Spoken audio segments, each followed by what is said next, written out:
Hello, it's time for your bedtime story.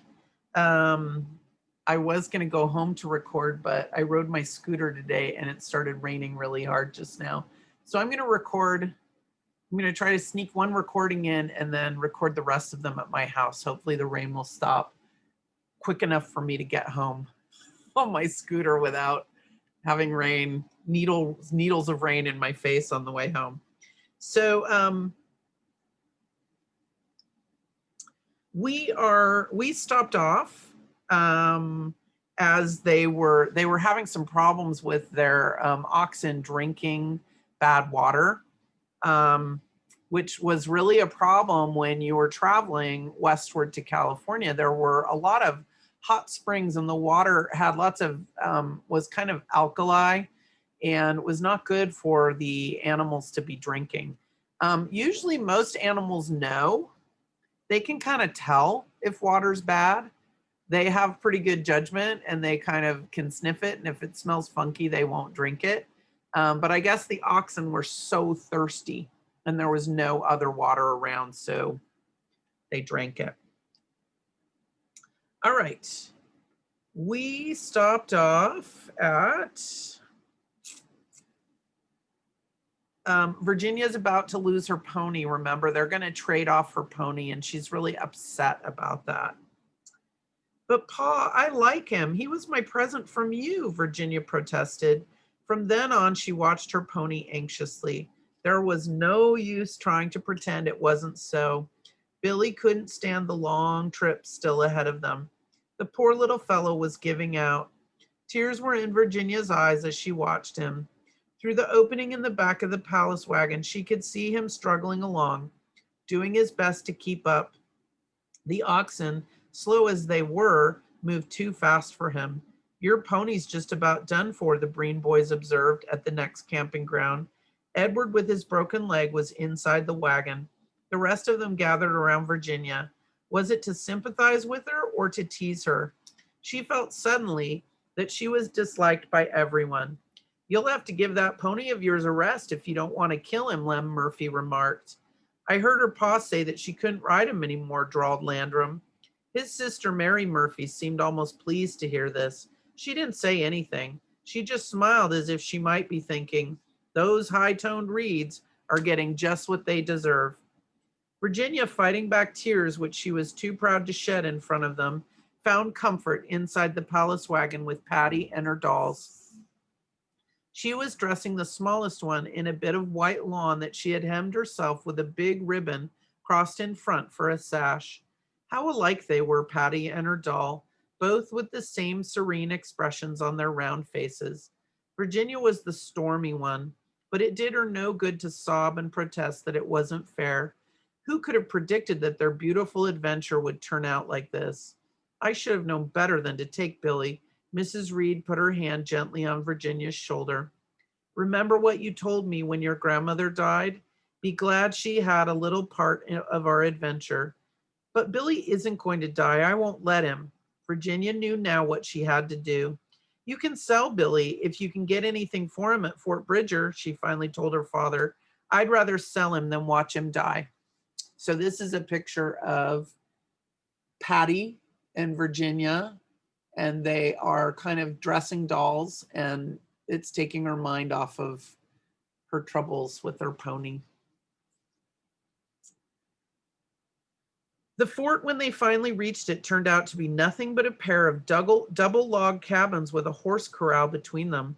Horses and cattle were grazing in the greenest meadows Virginia had seen in a long time.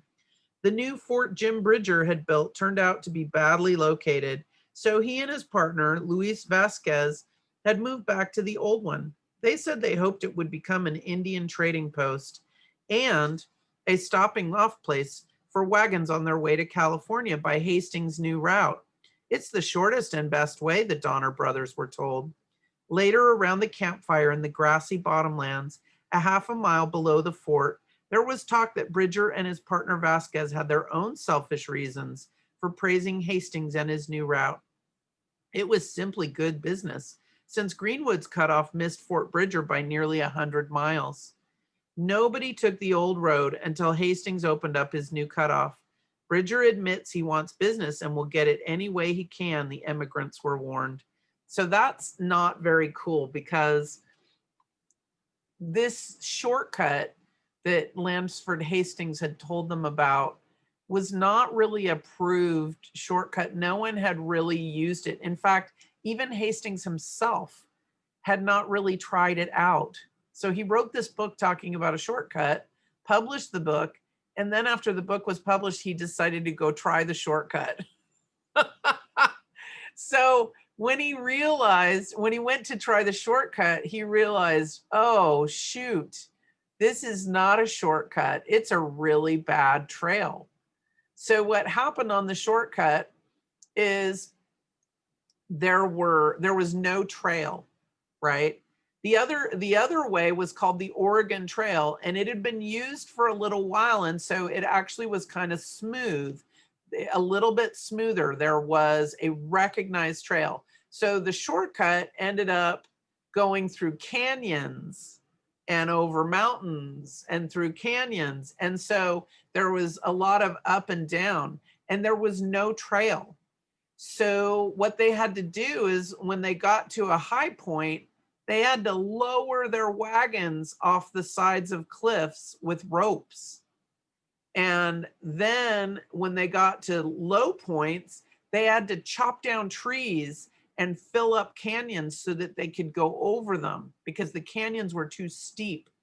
So basically they were building their own road by hand, and they were chopping down trees and filling canyons, and they were lowering wagons by ropes. So it was not a shortcut. It was actually a long cut. And if someone tells you you're going to be taking a shortcut, you're looking forward to that shortcut. You're excited and you're thinking, oh, awesome, I can't wait to take this shortcut. But then you end up having to do all this extra work. It makes you super angry and tense. So everyone, once they decided they were going to take the shortcut, it became this horrendous nightmare for them. And they ended up having to build their own trail, build their own roads, and they were mad. Everyone was furiously mad. So tempers were flaring from everyone that was involved. Probably all of the grown-ups were just angry as could be. And all of the kids were probably like, Mom and Dad are really mad right now. I can imagine that all of the children were kind of scared because all the adults were having temper tantrums and were throwing things and angry. So it was very stressful. It was not a shortcut, and it probably caused more stress than it was worth. And it actually put them behind, because they had to cut down all the trees and build their own roads and lower the wagons over cliffs. It made them way behind on their schedule. So Jim Bridger built his fort so that he would be along Hastings Cutoff. And so he's saying, oh, this shortcut's great because he built his trading post there. So he's lying and saying it's a great shortcut. Nobody took the old road until Hastings opened up this new cutoff. Bridger admits he wants business and will get it any way he can, the immigrants were warned. The fur trader who warned them seemed to know what he was talking about, but nobody paid much attention to him. Jim Bridger was very convincing. What about Indians, he was asked. There's no danger there. Nothing but low-down Paiutes and diggers. They're afraid of whites. What about this dry drive across the desert? 30, 40 miles at the most, declared Jim Bridger. There's a place called 20 Wells where you can stock up on grass and water. So this is also a lie. They're going to get to a desert, to the Great Salt Lake. And the Great Salt Lake has these salt flats, and there is nothing there. It's a desert made of salt. So there's nothing to drink. There's no water. So he's lying, and he's telling them that that is only 40 miles long. It's way longer than 40 miles. If you've ever driven on Highway 80 and you've gone through Nevada and then you've gone through Utah, you've driven across the salt flats and you know that it's not 40 miles. It's probably like twice that. And so he's lying and telling them that the trip through the salt desert is shorter. It's really not. And he's also saying there's no Indians there. Well, duh, there's no Indians there because the Indians were smart. They didn't want to live in the middle of the salt desert. They wanted water. Most Native Americans built their villages and lived near water. So if there's no Indians, that's a sign to you that no one can live there, right? 30, 40 miles at the most, declared Jim Bridger. There's a place called 20 Wells where you can stock up on grass and water. Where's Hastings? A general shout went up. We thought he was going to guide us. You may overtake him, the emigrants were told. He's on the road ahead, piloting another party through. So this turned out to be one of the first times Hastings had tried his own shortcut. Finally convinced that Bridger and his partner were two very excellent and accommodating gentlemen, Mr. Reed bought a yoke of cows and another yoke of oxen from them. Indian moccasins were purchased for the children's feet, and some provisions left behind in payment. Virginia's pony was also left. She sat in the back of the wagon, watching him become smaller and smaller as they drove off without him. It made her cry, as she had never cried before. Somehow she couldn't shake off the feeling that this was just the beginning of worse things to come. She's right. It's going to get really grim. Virginia's fears were justified. Instead of becoming better, the road they followed became worse as they went along. In places, it was barely passable. Finally, they came to a freshwater creek that led them down into a steep canyon. Towering red cliffs on either side made their voices echo. Ho, ho for California, the children began to shout. The new road became more exciting. Virginia had found a little comfort in her father's promise that he would buy her a new pony as soon as they reached California. But now something else was wrong. The wagon suddenly came to a halt. Beside the creek, just where they would have crossed, a note was propped up on a forked stick. So you guys know that if you leave a piece of paper outside, if you leave a note and you leave it outside, it's going to like blow away, it's going to disintegrate. And so Hastings left them a note. He was taking a group of immigrants through using his own shortcut that he'd never tried before, and he leaves them a note, like a warning note. The note was propped up on a forked stick. It's from Hastings, George Donner announced. He passed the note around, and some of the teamsters spit in the creek to show what they thought of its contents. It warned all the immigrants who might be following on the Hastings cutoff that the canyon road was in terrible condition. Mr. Hastings doubted if the 66 wagons he was piloting would ever reach the plain. So he's leaving a note behind to all the other travelers saying, I was wrong. My shortcut is not a good shortcut. Don't take it. Avoid this road at all costs, he says. Drat him. Why did he recommend it? We've been on this cutoff for 10 days. It's too late to turn back. So they have to make a choice. They've wasted 10 days. If they turn back, it's going to be probably 8 or 9 or 10 more days to go back, right? But then if they keep going, he's telling them, don't keep going. So they have to decide, should we keep going or should we waste 10 days and go all the way back, wasting 20 days?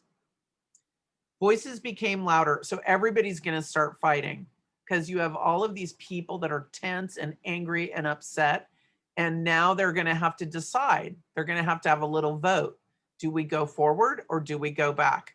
And I'm sure that everyone had very strong opinions about this, including all of the kids who had listened to their angry parents fighting. Voices became louder. The frowning rocks, the mountains that rose up sheer and straight to their snowy peaks, the deep gorges, everything seemed angry. Hastings was supposed to have explored this route. He had lied about it to collect the fee he received for guiding emigrants past Fort Bridger instead of Fort Hall. That panderly rascal. We'd better ride ahead and see what he's up to, Big Bill McCutcheon said with an oath. Mac and his wife and baby had joined the Donner Party back at Fort Bridger. He was a great swearer and had plenty to say against Hastings. Mr. Reed was holding the note in his hand, studying another route which was faintly outlined. Maybe we can get him to come back and pilot us, he said hopefully. Little Charlie Stanton, a young man who shared Tamsin Donner's love for botany, offered to go along. Virginia longed to be included, but she knew it was impossible for the men to take her when she had no horse. Goodbye, Pa. Come back soon, she called bravely, and Mrs. Reed added a devout, God keep you, as he kissed her and mounted his horse. Everyone was waving and shouting as he and the two other horsemen, who had volunteered to go with him, clattered off down the canyon road. So they are going to try to find Hastings because they know he's ahead. Lights are on. They know he's ahead with another group of immigrants. And so they're going to ride, a couple of them are riding ahead, and they're going to go grab him, and they're going to try to talk him into coming back and helping to guide them through. Well, this seems like a dumb plan to me because this guy doesn't know what he's talking about. He lied about the whole shortcut. So why would you want him to be your guide at all? That's my thinking. And I'm sure that if I would have been in the Donner Party, that I would have been arguing that point, right? This guy has lied to us. He hasn't been honest. He told us that he'd been on this shortcut, and it turns out he hasn't been on the shortcut at all. So he's a big fat liar. Liar, liar, pants on fire. But they're going to go ahead and they're going to look for him, and they're going to try to talk him into coming back. But he's already leading a whole bunch of other people in wagons up ahead. So why is he going to drop everything and come back and help them? That would be my other thought. He's going to say no, right? I'm already guiding people through, right? So we'll see what happens. All right. And we'll maybe find out in the next installment. I have a little video that I will show you that shows you the shortcut. And it is horrendous. I will place it. I'll put it in for you guys to watch it.